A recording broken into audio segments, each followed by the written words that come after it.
We are creating a beautiful sculptural box.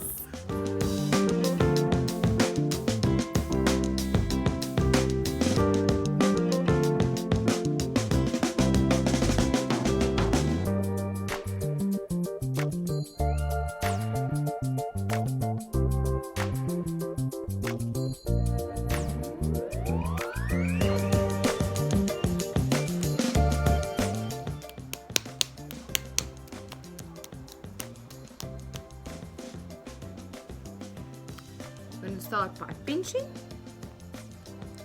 My thumb going straight down in the middle until I can feel something on my palm coming through, and I know I've gone far enough. Right, now, like a duck is quacking, pinch and turn.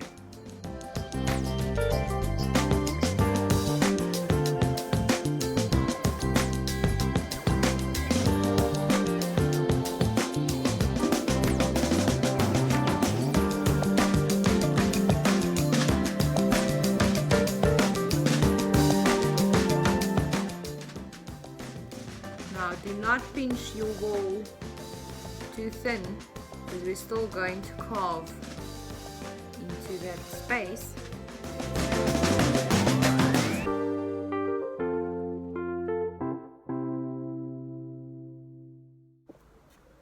Now before stuffing our pinch pot, we gotta square it, and therefore in each corner I'll pinch and keep that side straight. So pinch in the corner, just a shape, not too thin, and turn to pinch in the next corner. So you can decide how many corners your box will have. I'm just gonna have 4. And square.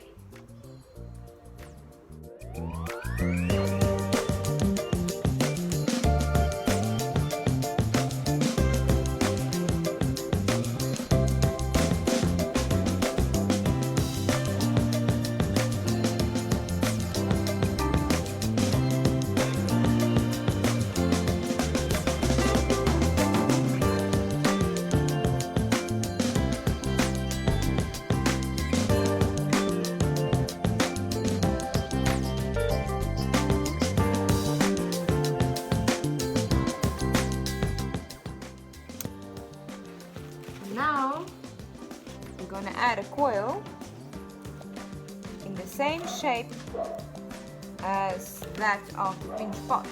Watch those corners. Depends on what you want in the direction you're going up, or are you going sideways, coming in.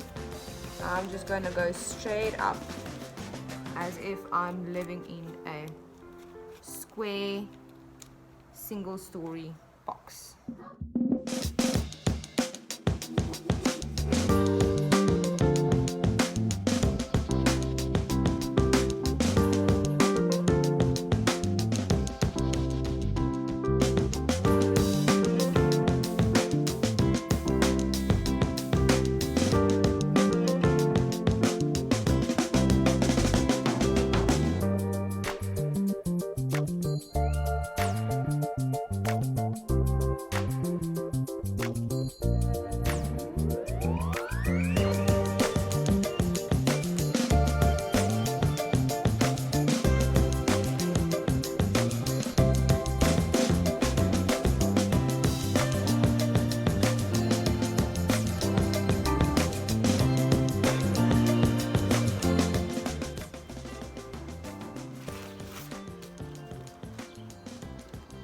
Now I'm gonna move on to the roof or the lid area, and therefore not placing my coil right on top, but fairly halfway in of the previous coil. Keep that squarish shape, try not to lose it.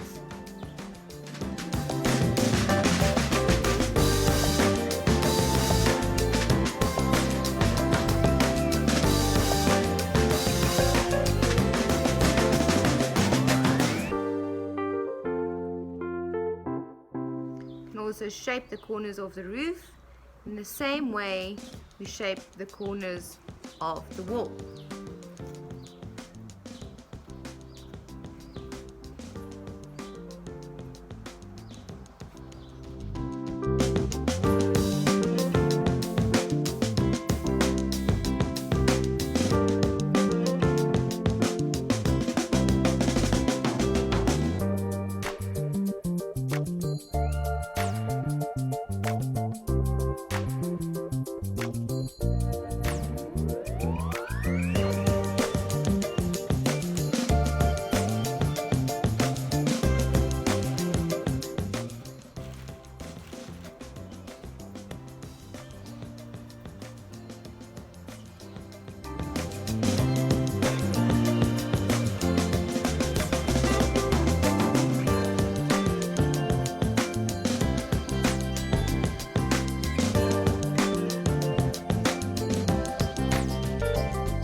Right, now neaten that plastering work first with the scrunchy rough side of the sponge, then the back side, and if you want to reshape, battle.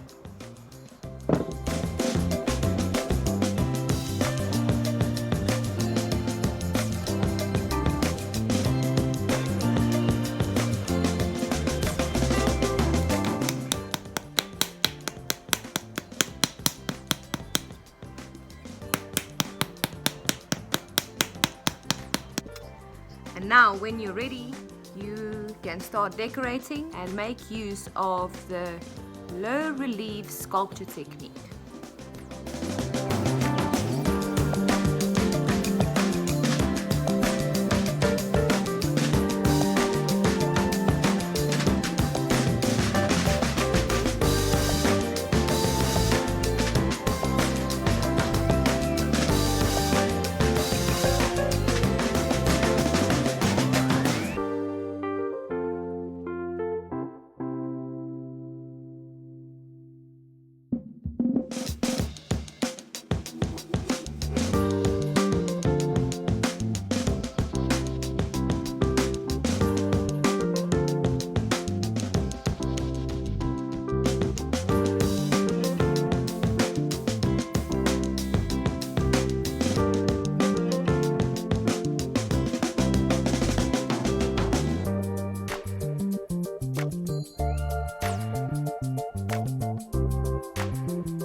just after you have refined your beautiful leaf sculpture design, you can draw the line for the next process of creating a lid.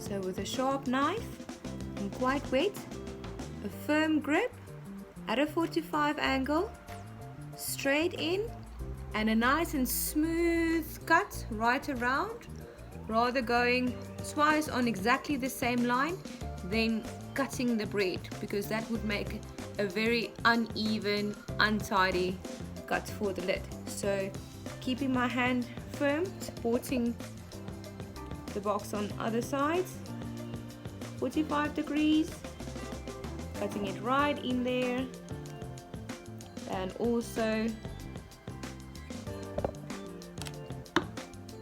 remember to stay on the line. And in this case I'm going much lower than the rest of the line, where I include the geyser I've drawn in to my design, in order for a strong fit and easy to know replacement of the lid.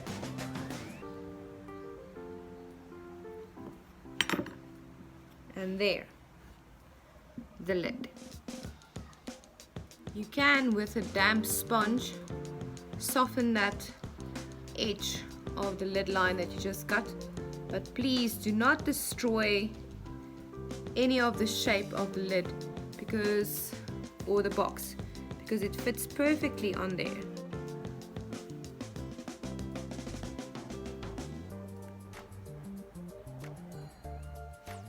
And if you plan to put an extra knob, so I'm going to use this lid, this is enough, there's enough knob here. If you want to put an extra piece on here as a knob, you're welcome to do it before cutting, or if there's enough space you can do it after cutting, and then support by pressing on both sides when you add that knob.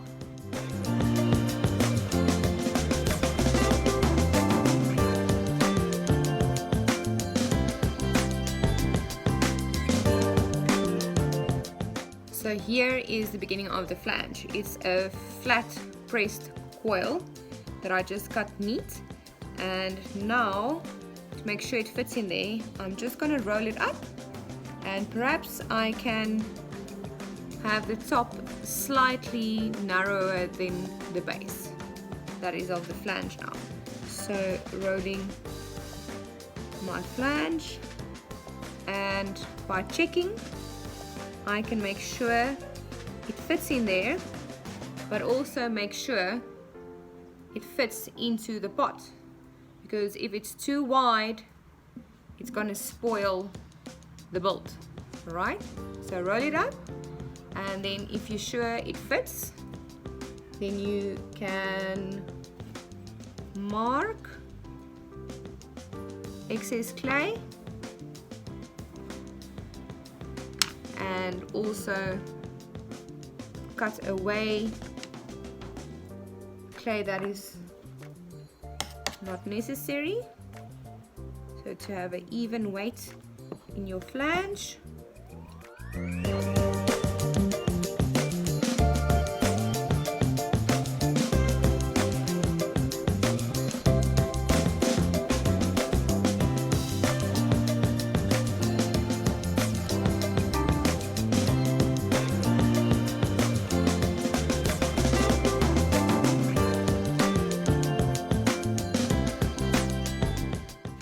In the meanwhile, you can also neaten the inside of your box by using a toothbrush and some slurry and brushing away any marks that the paper have left. You're also welcome to take out the paper from this box here, this side of the box, and neaten the inside. Brush it neat. Not change the shape of the lid, please.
Oh goodness, sounds like we've got an intruder at home. But before the roof falls off, strengthen the joint of your flange with an extra coil.